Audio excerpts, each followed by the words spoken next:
2주차 1강입니다.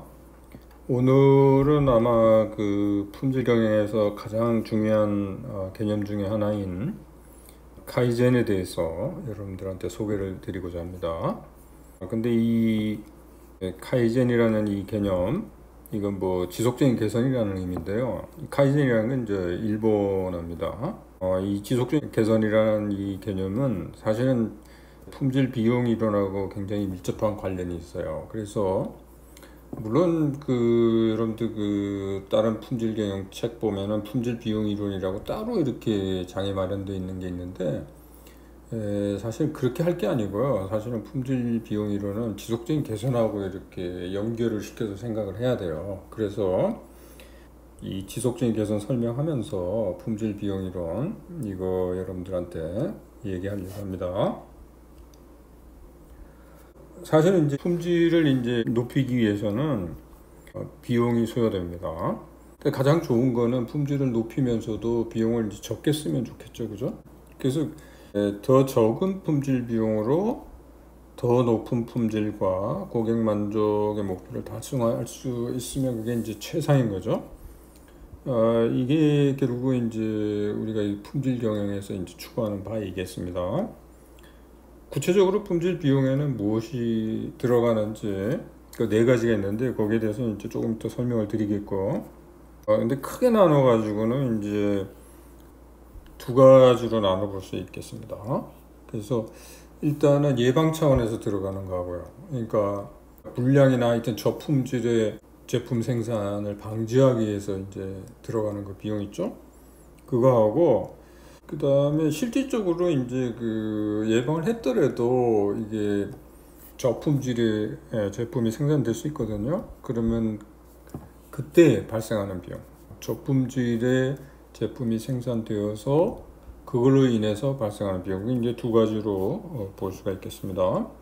근데 일반적으로 어떻게 알려져 있냐면 저품질의 제품이 생산되어서 그걸로 인해서 이제 발생하는 비용들이 있거든요. 그걸 이제 처리할 때 들어가는 비용, 이것이 예방 차원에서 지출하는 비용보다 크다고 알려져 있습니다. 그래서 예방 차원에서 비용을 지출하는 것이 더 효율적이다, 이제 그런 얘기가 나오게 되는 거죠. 그러니까 예방을 이제 하게 되면은 이제 자동적으로 그 품질이 이제 높아지게 되겠죠, 그죠? 그래서 품질이 이제 높아지면 또 어떤 그 이점이 있냐면 전체적으로는 품질 비용이 낮아져요. 왜 그러냐면 저품질로 인하여 발생하는 그 비용이 줄어들기 때문에요. 그래서 사실은 이걸로 인해 가지고 이제 품질하고 비용 간에는 음의 관계가 있다는 것이 지금 이제 대체적으로 받아들여지고 있습니다. 이런 시각에서 이제 출발하는 게 결국은 지속적인 개선이다. 그 얘기는 뭐냐면 품질을 높이면 높일수록 오히려 전체적인 비용이 줄기 때문에 계속 높이는 노력을 해야 된다는 거예요. 그것이 지속적인 개선이라는 거예요. 이렇게 되면 비용이 결국은 이제 준다는 거는 결국은 기업의 목표인 이윤 극대화에 도움이 되겠죠. 그래서 결국은 이제 품질 비용하고 비용 이론하고 지속적인 개선은 이렇게 밀접한 관계가 있다고 보면 되겠습니다. 좀 더 구체적으로 품질과 비용과의 관계를 한번 살펴보도록 하겠습니다. 시각이 두 가지가 있어요. 물론 이제 아까 얘기했듯이 품질과 비용 사이에 음의 관계가 있다는 것이 이제 지금 거의 대부분 이제 받아들여지는 그런 내용이긴 합니다만은, 그러니까 양의 관계 시각을 가지는 이유는 품질을 높이려면 아무래도 뭡니까? 비용이 많이 들어간다 이렇게 보는 거죠. 예를 들어 품질을 높이려면 뭐 예를 들어 신뢰성이 높은 부품을 써야 되고 재질도 좋은 걸 써야 되고 뭐 이런 데 비용이 들어가지 않겠습니까? 이런 근거는 있습니다. 이것도 근거는 있어요. 근데 아까도 얘기했듯이 음의 관계에 있다는 게 좀 더 지지를 많이 받는 그 이유는 뭐냐면, 아까도 얘기했지만 품질이 높아지면은 품질과 관련된 전체적인 비용은 오히려 감축된다는 거예요. 그죠? 아까 이제 그 얘기를 했죠.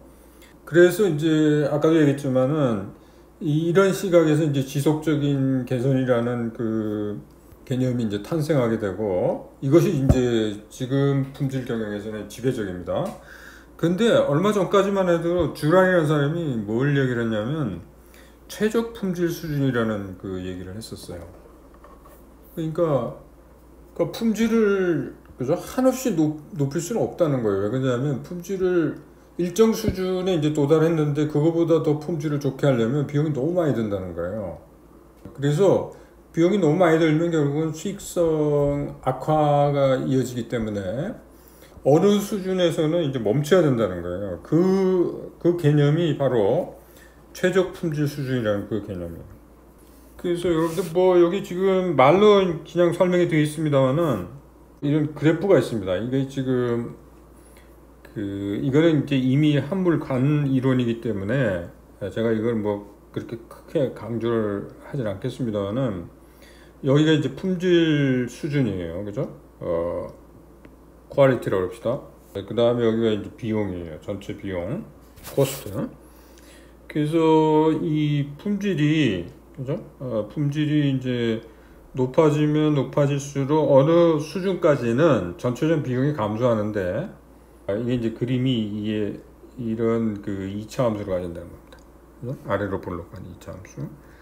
그래서 요 수준 있죠? 요 수준이 바로 최적 품질 수준이 되겠습니다. 왜냐하면 비용이 최소화가 되기 때문에. 그죠?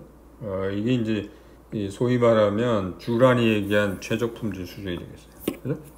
근데 이게 여기에 대한 이제 반박이 나오기 시작했는데 그게 언제 시작됐냐면 이제 크로스비라는 사람이 주장하는 게 있습니다. 그래서 크로스비가 이제 뭐 책을 한 권 썼는데 Quality is free 뭐 이렇게 제목이 붙은 책을 썼습니다. 여기 뭐라고 주장했냐면 완벽한 품질이 기술적으로도 가능하고 또한 경제적으로도 바람직하다고 이렇게 주장을 했어요. 그러니까 어느 수준에서 멈춰야 된다는 주란의 주장을 이제 반박을 한 거죠.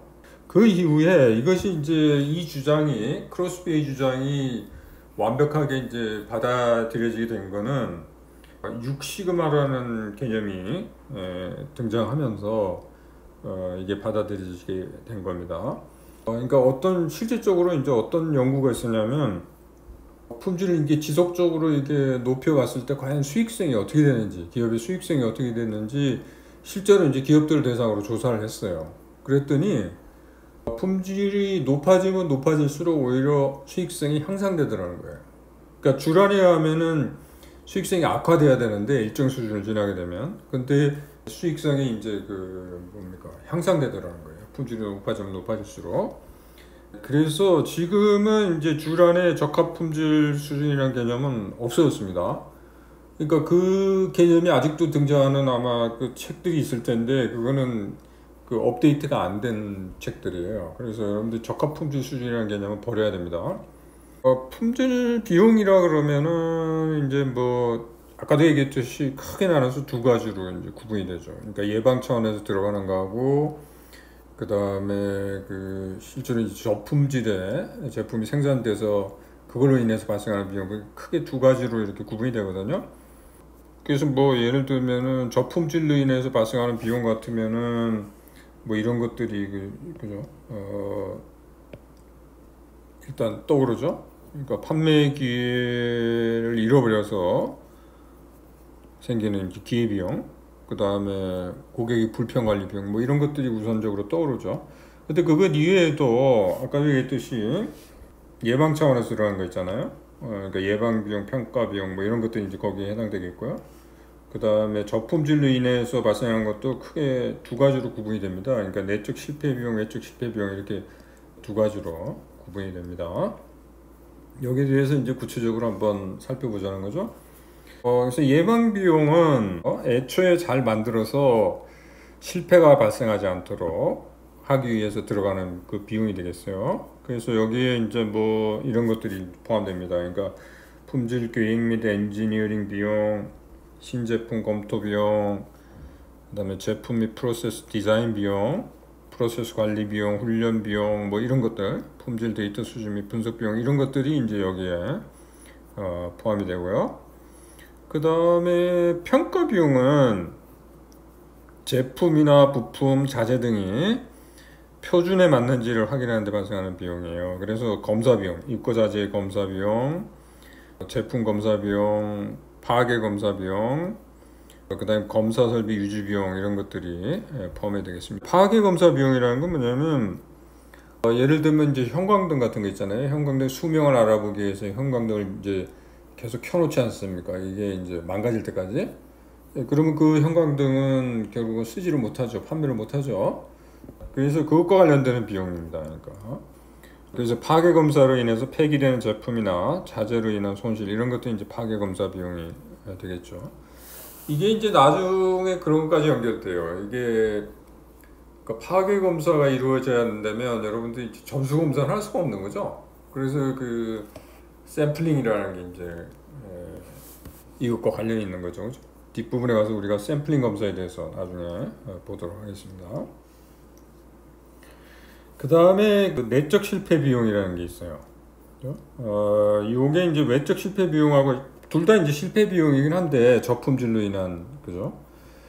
실패 비용이긴 한데 내적 실패 비용이라는 건 뭐냐면 고객에게 전달되기 전에 그래? 그죠? 저품질의 제품이 고객에게 전달되기 전에 발견된 경우에 발생하는 비용이 되겠습니다. 그래서 이때는 뭐 생각할 수 있는 게 폐기 비용. 폐기를 해야 된다면 폐기 비용이 발생하는 거고, 재작업을 해야 된다면 재작업 비용이 들어가고요.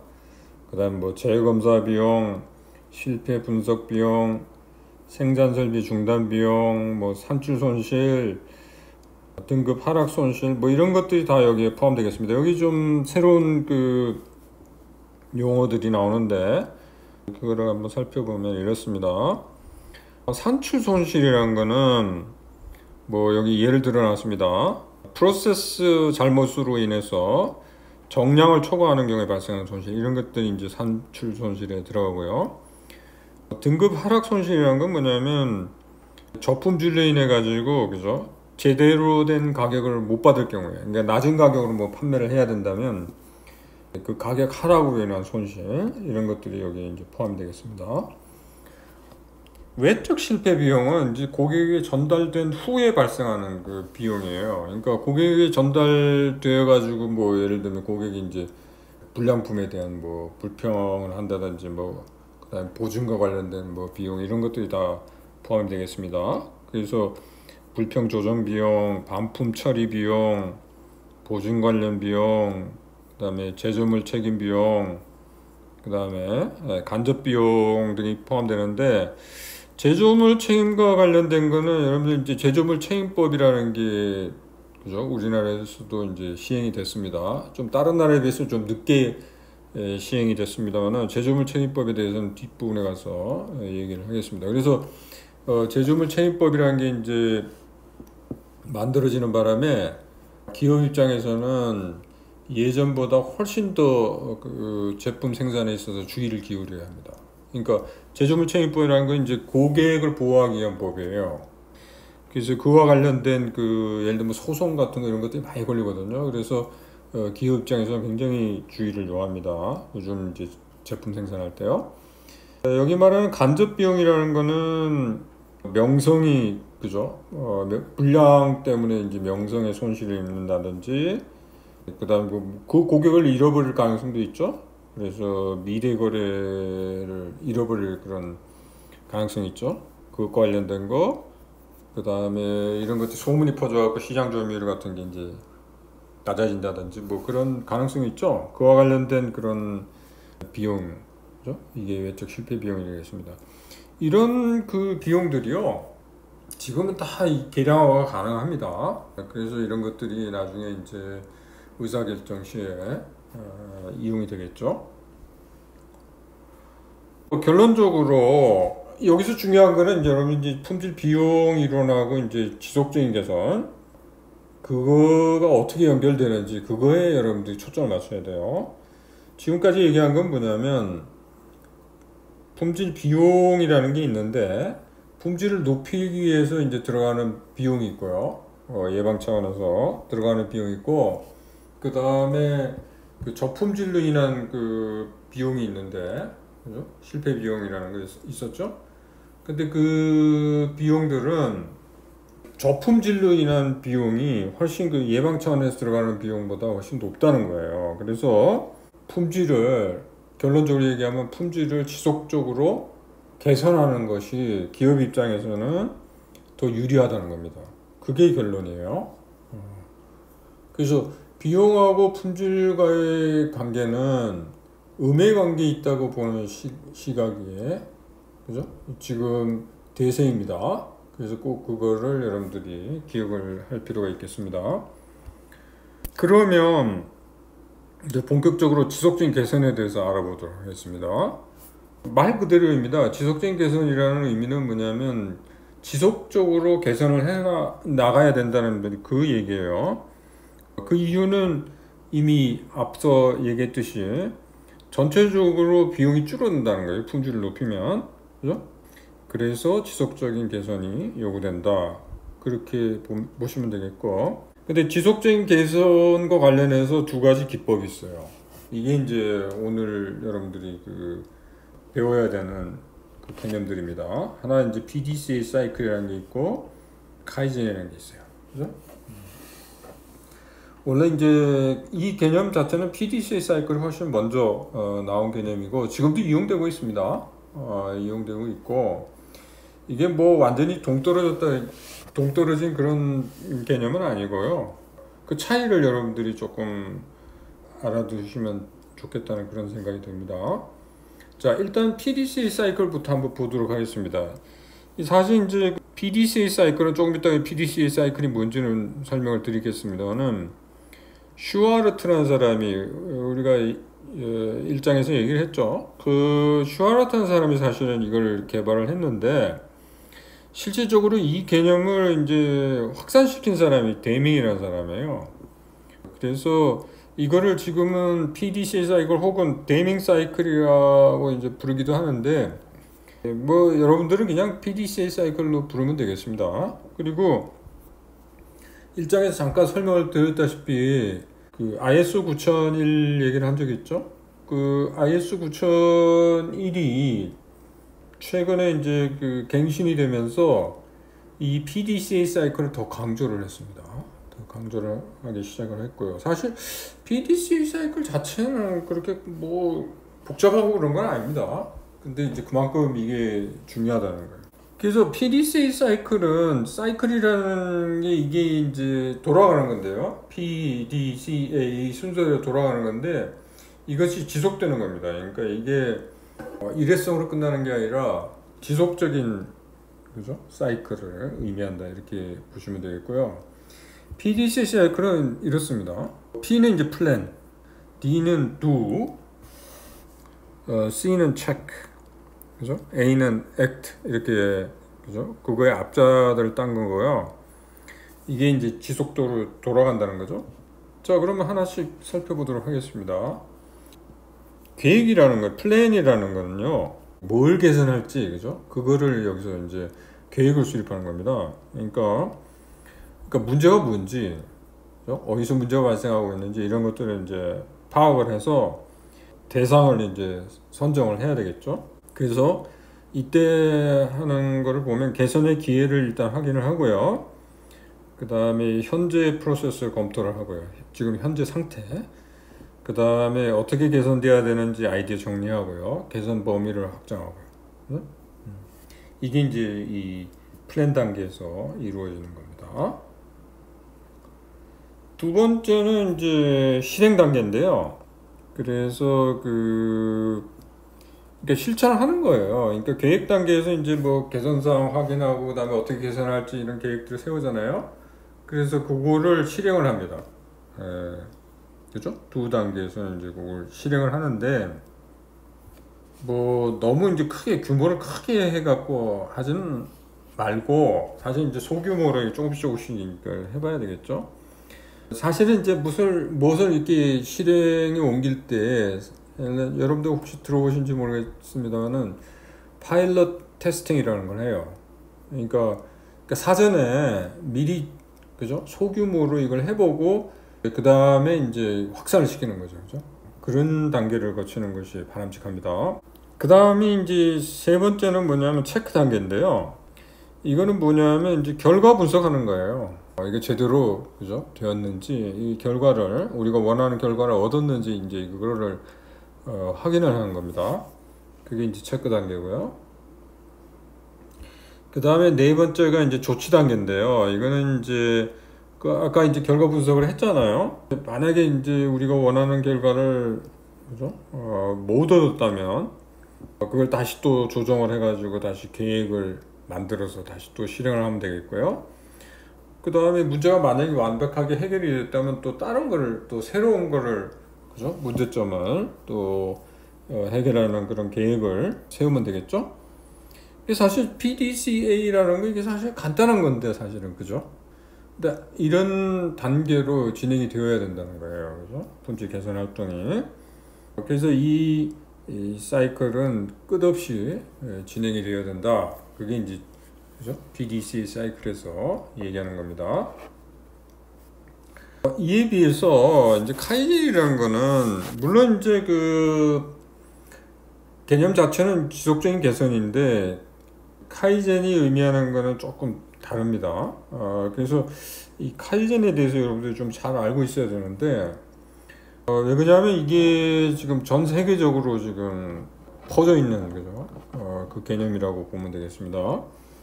이 카이젠은 이마이라는 사람이 1986년도에 책을 하나 썼는데요. 이 카이젠 그리고 소제목으로 일본의 경쟁적 성공의 열쇠 이러면서 그 책을 썼는데 이때부터 많이 알려지게 된 용어입니다. 그러니까 그 전에도 물론 이 개념은 있었어요. 지속적인 개선이라는 거는 이미 있었고요. 근데 이때 이마이라는 사람의 그 역할은 뭐냐면 이걸 세계적으로 굉장히 많이 알렸다는 그죠? 역할을 한 사람입니다. 사실 이제 카이젠이 유명하게 된 거는 이제 도요타, 사실 이 개념은 이제 도요타에서 나온 건데, 도요타가 이제 여러분들 아시다시피 굉장히 성공적이었잖아요. 그죠?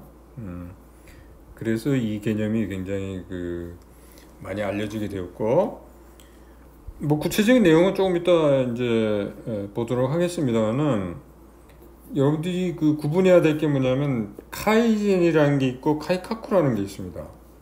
그러니까 일본에서도 사실은 특히 도요타에서는 카이젠만 강조한 게 아니라 카이카쿠라고 이게 개혁이라는 의미거든요.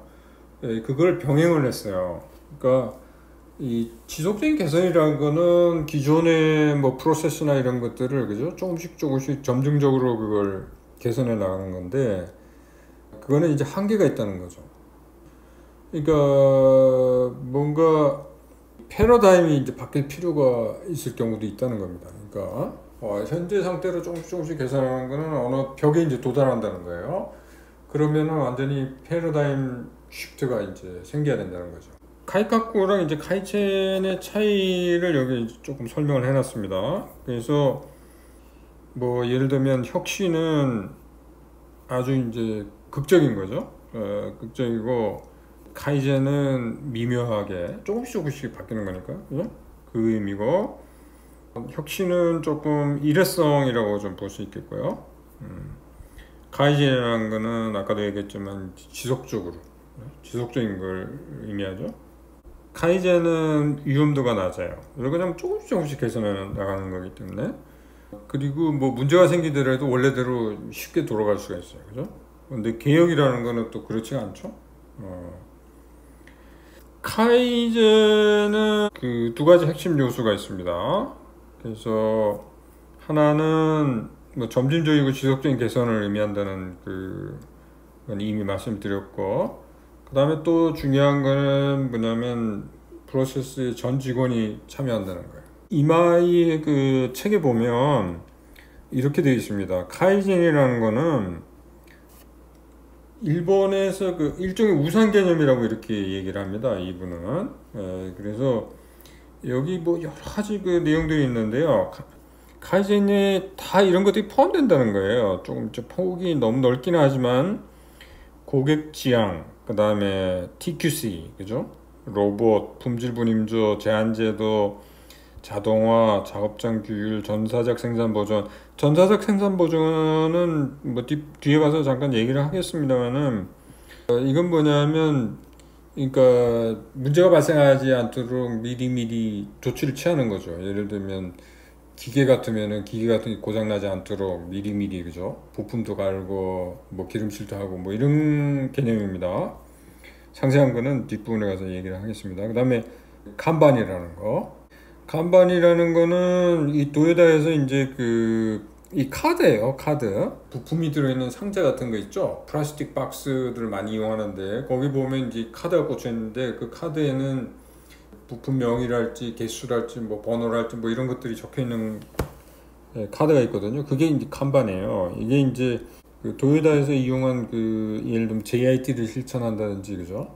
이럴 때 이제 이용되는 그런 도구가 되겠습니다.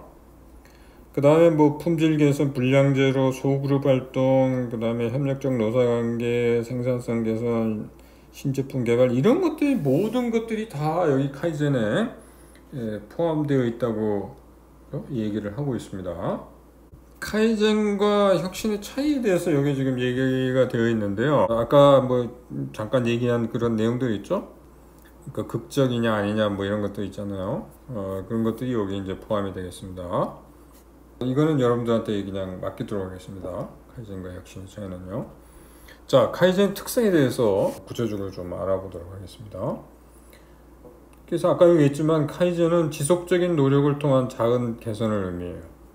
일단 이 개선이라는 거는 현재의 상태에서 그죠? 더 좋아지게 하는 거죠. 그 의미라는 거고, 개선이라는 거는 이제 두 가지 형태가 있는데, 하나는 이제 지속적인 개선이라는 게 하나 있고, 그 다음에 혁신, 그죠? 개혁 이런 것들이 있다는 거죠. 그래서 이 혁신은 극적인 거, 카이젠은 지속적인 작은 개선들 이런 것들을 의미한다 그 얘기를 했고요. 아까도 얘기했지만 카이젠은 이제 모든 사람이 다 참여를 한다 뭐 그 얘기도 했잖아요. 그리고 지속적으로 하고, 일본에서 보면은 이제 소그룹 활동 이런 것들 통해 가지고 하거든요. 그러니까 품질 분임조라는 거 있다 그랬죠. 그거 갖고 하는데, 그리고 비용도 많이 안 들어요. 이거는 지속적으로, 그리고 프로세스에 대해서 잘 알고 있는 사람들이 평소에 소그룹 활동을 통해 가지고 이렇게 하는 거기 때문에, 그래서 상식적이고 저비용, 그죠? 이런 접근법입니다. 모두가 참여하는 거. 그리고 카이젠은 두 번째, 과정 중심의 사고를 중시합니다. 그러니까 결과 중심보다는 과정 중심이에요. 카이젠이라는 게 이게 위험성이, 아까 잠깐 얘기했지만 위험성이 적다고 얘기를 했죠. 그러니까 뭐 기존의 거를 약간 개선하는 거고, 그다음에 거기에 참여하는 사람들이, 일상적으로 거기에 참여하는 사람들이 모여가지고 그거를 어떻게 조금 더 개선할까 뭐 이런, 그죠? 노력들을 하는 거거든요. 그리고 기존의 활동들을 조금 개선하기 때문에 아까도 얘기했지만 위험성이 굉장히 적고요. 그래서 특별하게 뭐 결과가 나오냐 안 나오냐 거기에 대한 그런 뭐 책임성이나 이런 것들 자체도 굉장히 작아요. 그러니까 실패 가능성이 굉장히 낮습니다. 근데 만약에 실패를 한다면 이거는 너무 결과를 중시하면은 이제 문제가 생기게 되는 겁니다. 그러니까 평소에 꾸준히 지속적으로 이렇게 조금씩 좋아지게 만들려는 노력 이런 것들이 이제 카이젠이기 때문에, 그죠? 뭐 한꺼번에 좋은 결과를 내기 위해서 뭘 한다든지 이러면 오히려 더 역효과를 낳을 가능성이 높다는 거죠. 자, 세 번째는요, 카이젠에서의 첫 단계는 표준의 개선을 추구하는 데 있어서 지속성을 보장하기 위한 수단으로 PDCA 사이클을 확립하는 것이다. 이렇게, 그죠? 카이젠에서의 첫 단계. 이것이 PDCA 사이클을 확립하는 것이다. 이렇게 되어 있는데요. 뭐 아까 PDCA 사이클에 대해서는 얘기를 했는데, 그러니까 결국은 뭐냐면 지속성 있잖아요. 지속성을 이제 확립하는 건데요.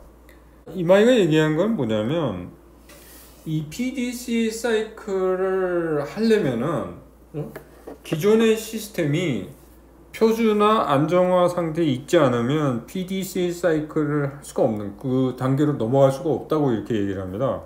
그러니까 시스템이 지금 안정화 상태에 있어야 거기서 이제 개선 활동을 할 수가 있다는 거예요. 그러니까 시스템이 안정화 상태에 있지 않으면 그 의미가 없다는 거예요. 그걸 개선 활동이라는 게.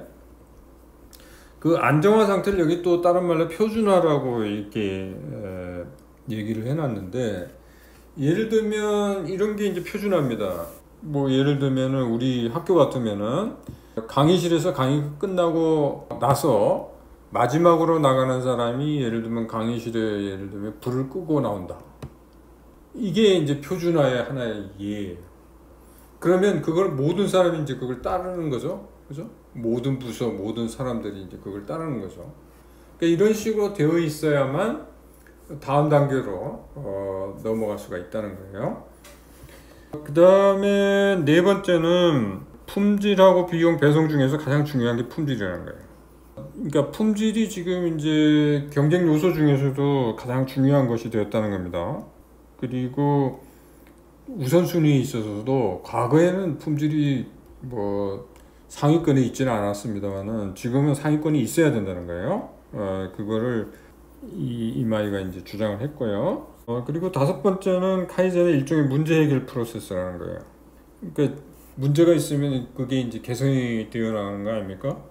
그래서 이 사실은 이제 그 문제 해결에 있어 가지고 중시되는 게 뭐냐면, 지금은 이제 6시그마 나와서 이제 더 중요해졌습니다만은 이제 객관적인 자료의 바탕을 둔 의사결정이에요. 그러니까 주먹구구식으로 하지는 않습니다, 이제는. 그러니까 지금 뭐 6시그마 나오게 되고 나서는 더 이제 그 객관성, 그 다음에 그 데이터에 의한, 그죠? 의사결정, 이런 것들이 그 굉장히 중시되거든요. 6시그마 얘기는 나중에 나오겠습니다만은, 그래서 뭐 통계 같은 게 굉장히 많이 이용되고 있어요. 자료가 수집되고 그걸 또 분석을 해야 되기 때문에. 그래서 여기 카이젠도 이제 그거를 강조를 하고 있습니다. 그리고 여섯 번째가 이제 프로세스에서 후행 단계는 고객이라는 공리를 실천해야 된다. 이게 무슨 소린가 하면, 예를 들어 프로세스가 이제 여러 단계가 있지 않습니까? 여러 단계가 있으면은 그 선행 단계하고 이제 후행 단계가 있는데, 후속. 항상 선행 단계에서는, 그죠? 후속 단계가 고객이라고 이렇게 생각을 해야 된다는 거예요. 그거를 항상 명심을 해야 된다, 이제 그 얘기고요. 물론 이제 마지막 단계는 물론 이제 최종 소비자가 되겠습니다만, 그죠? 선행 단계에서 다음 단계로 넘어갈 때, 그죠? 넘어갈 때, 그러니까 저품질의, 예를 들면 저품질의 그 공정중 재고가 넘어가면 안 되잖아요, 그죠? 그러니까 항상 그 다음 단계는 고객이라고 생각한다면은 고품질의 공정중 재고를 넘겨야 되겠죠? 그러니까 그런 생각을 가지고 해야 된다는 거예요. 그게 여기서 지금 여섯 번째 특징이 되겠습니다. 자, 그러면 오늘은 여기까지 하고요. 다음 시간에는 여러 가지 이제 그 시스템하고 도구에 대해서 여러분들한테 말씀드리도록 하겠습니다. 수고했습니다.